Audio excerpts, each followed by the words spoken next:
Bonjour, c'est Masseni, j'espère que tu vas bien. Dans cette vidéo, je vais t'apprendre à définir tes valeurs et à les hiérarchiser dans ta vie de tous les jours. Ensuite, je te donnerai un dernier conseil, c'est lui de faire le ménage autour de toi. Alors, on commence tout de suite. Avoir une bonne estime de soi signifie essentiellement connaître sa valeur. Si tu ne connais pas ta valeur, tu ne peux pas développer une autonomie dans tes décisions. Alors, c'est pour ça que j'ai mis en place une série de vidéos pour te permettre d'améliorer ton estime de soi ou à même réparer ton estime de soi ou même avoir une bonne estime de soi si éventuellement c'est quelque chose qui t'intéresse. Pour cette deuxième partie, il y a 3 choses que j'aimerais que tu fasses. La première chose, c'est de pouvoir définir tes valeurs. Si tu définis tes valeurs, c'est à travers tes valeurs que tu construiras ton identité. Et pourquoi c'est important de construire son identité? C'est parce que tu vas te définir à travers ces valeurs-là. Ça sera comme une boussole pour ta vie, une boussole qui va comme te guider, un peu comme les personnes qui ont des convictions dans la vie et qui vivent en fonction de ces convictions-là. Si toi, tu définis tes valeurs, tu vas être capable de pouvoir définir tes convictions, qu'est-ce qui est important pour toi, qu'est-ce qui compte pour toi. Par exemple, tu as la générosité, tu as l'amitié, tu as la liberté. Moi, par exemple, je peux vous donner mon exemple puisque mes 5, j'ai 10 valeurs plus ou moins. Et mes 5 premières valeurs, Dieu, la réussite, la famille, la liberté et l'honnêteté. Voilà. Une fois que tu as fini de définir tes valeurs, la deuxième étape, ce sera de les hiérarchiser.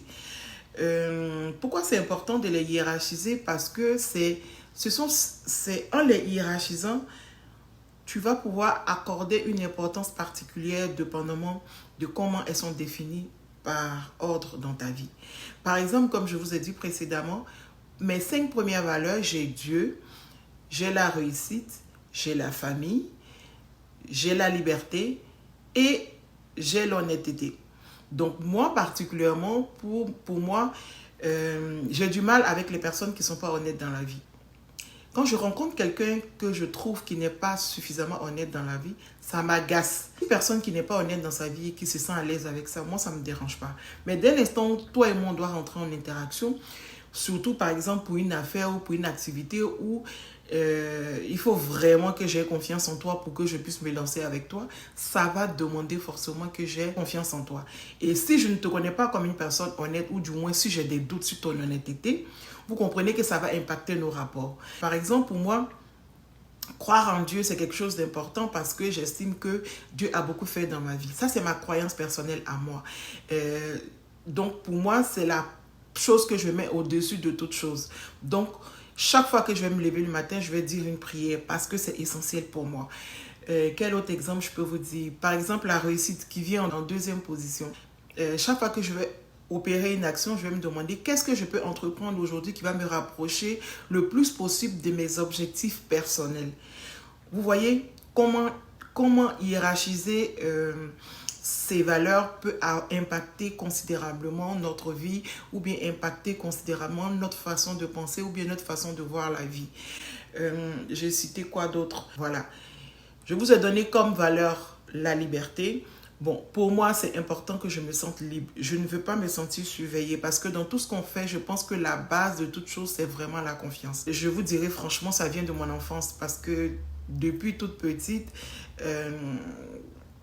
j'ai eu des parents qui étaient très surveillants, contrôlants. Donc, du coup, cet impact-là fait en sorte qu'aujourd'hui, ma liberté, c'est quelque chose qui n'est pas négociable pour moi.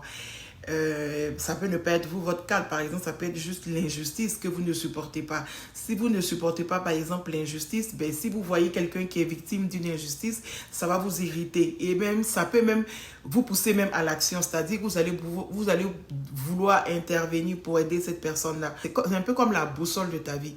C'est pour ça que je dis, il faut que tu prennes le temps de définir tes valeurs parce que c'est super important.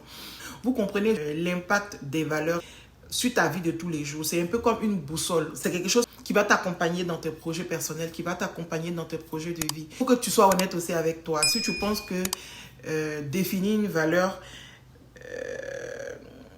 avec laquelle, parce qu'il faut que tu sois en accord avec cette valeur-là. Par exemple, moi, c'est comme aujourd'hui, la personne que je suis devenue, j'ai mis l'honnêteté comme valeur 5e position dans ma liste de valeurs. Donc, tu comprends que c'est quelque chose d'important pour moi. Et je me vois mal aujourd'hui à avoir un rapport avec autrui de façon malhonnête. Je ne sais pas si vous comprenez ce que j'essaie de dire.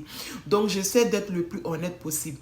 Et même si je me retrouve face à une situation où il y a quelque chose qui n'est pas correct, mais qui n'est pas normal, je serais tentée d'être transparent envers la personne. Vous comprenez ce que j'essaie de dire? La dernière chose, c'est de vous demander de faire le ménage autour de vous. Parce que regardez, dans la première vidéo, je vous ai demandé de faire un bilan de vos défauts et de vos qualités. Je vous ai dit de ne pas vous assimiler à vos défauts, mais de plutôt transformer vos défauts comme quelque chose à améliorer, si bien évidemment c'est possible. Parce que si tu te retrouves devant un défaut que tu ne peux pas faire grand-chose, la meilleure chose à faire, c'est de l'accepter. Ça, c'est la... Ensuite, concernant tes qualités, je t'ai dit de prendre le temps d'évaluer tes qualités et de voir dans tes qualités qu'est-ce qui peut te permettre de te propulser ou bien qu'est-ce qui peut contribuer à ton épanouissement, qu'est-ce qui peut contribuer à ton avancement dans la vie. Par exemple, dans nos qualités, des fois, on a des qualités dont on n'a pas nécessairement conscience. Je prends par exemple quelqu'un qui a une bonne capacité d'analyse. Je vois sur des chaînes YouTube des gens qui font des chroniques, on va dire, où ils prennent le temps d'analyser certaines choses. Si tu as cette qualité-là, par exemple, ça peut te permettre, par exemple, de vouloir avoir des activités en lien avec ça. Donc, l'idée ici, c'est de transformer vos qualités en force dans tout ce que vous entreprenez. Aujourd'hui, je vous demande de définir vos valeurs parmi une liste des valeurs. S'il y a des gens qui veulent avoir une liste des valeurs dans lesquelles ils vont pouvoir piger pour savoir exactement qu'est-ce qu'ils ont envie d'avoir comme valeur, écrivez-moi ça en commentaire ou bien envoyez-moi un courriel. Je vais vous répondre en vous envoyant toute une liste de valeurs que vous pouvez avoir dans la vie. Et ensuite, de les hiérarchiser. Ensuite, de les mettre par ordre d'importance. Ensuite, la troisième chose, je vous demande de faire le ménage autour de vous.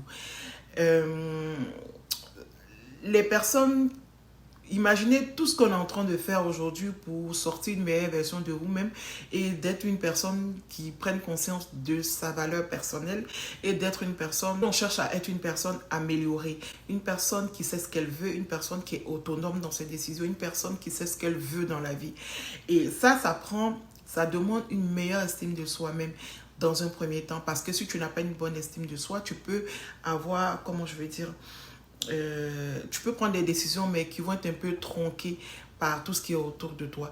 Tu vas être tenté de faire comme les autres alors que non, ce que les autres font ne te correspond pas nécessairement. Alors que tu as ta personnalité, donc tu prends en compte ta personnalité et tu vois qu'est-ce que tu as comme valeur que tu as envie d'avoir. Et puis, si tu as une valeur particulière à laquelle tu tiens, ben, tu verras que c'est ça qui va te booster davantage. Par exemple, ici au Canada, il y a des gens qui sont sensibles à tout ce qui est réchauffement climatique et tout. Donc, chaque fois qu'ils vont faire même des achats, ils vont vouloir faire des achats sur des choses qui permettent de protéger la planète. Vous voyez jusqu'où l'impact peut aller. Donc, juste pour vous dire, toi, en tant qu'individu, qu'est-ce qui est important pour toi? Il faut que tu le saches. C'est très important pour que tu puisses le définir. Ensuite, la dernière chose, c'est de faire le ménage autour de soi. Parce que tu prends beaucoup d'énergie pour pouvoir faire tout ce que je te demandais de faire de la première vidéo aujourd'hui à la deuxième vidéo. Si tu dois t'entourer de personnes qui sont toxiques, vous voyez que c'est comme si vous faites des efforts pour rien. Parce que entre nous, si vous êtes entouré de personnes toxiques, premièrement, ils vont vous drainer de l'énergie. Et de deux, ils vont annuler tous les efforts que vous êtes en train de faire parce qu'eux, ils vont être là tout en train de vous tirer vers le bas. Alors, c'est à vous de savoir exactement ce que vous voulez dans la vie. Si tu as bien aimé la vidéo, mets-moi un pouce bleu et n'oublie pas de t'abonner pour ne rien manquer. Alors, je te dis à très vite. Bye bye.